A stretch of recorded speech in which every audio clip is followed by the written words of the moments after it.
السلام علیکم ورحمۃ اللہ وبرکاتہ۔ محترم ناظرین، محترم سامعین، آپ دیکھ رہے ہیں اسلامک معاشرہ یوٹیوب چینل۔ ماہ رمضان شریف کا پہلا عشرہ یعنی پہلا 10 دن رحمت کا ہے، لہذا پہلے روزے سے 10ویں روزے تک جو دعا کثرت کے ساتھ پڑھنی چاہیے وہ یہ ہے: اللہم ارحمنا یا ارحم الراحمین۔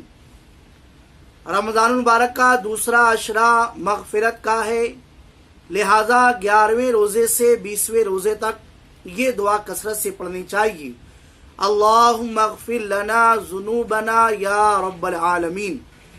رمضان المبارک کا تیسرا عشرہ جہنم سے آزادی مغفرت کا ہے، لہذا 21ویں سے آخری روزے تک اس دعا کی کثرت کرنی چاہیے: اللہم وقینا عذاب النار وادخلنا الجنت مع الابرار یا عزیز و یا غفار۔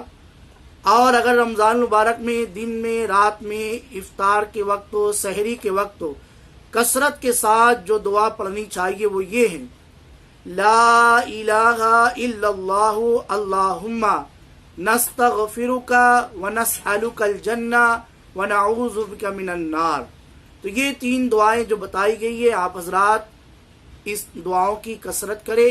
اسکرین پر یہ ساری دعائیں ترجمے کے ساتھ ہے، آپ اس کو وہاں پر دیکھ سکتے ہیں۔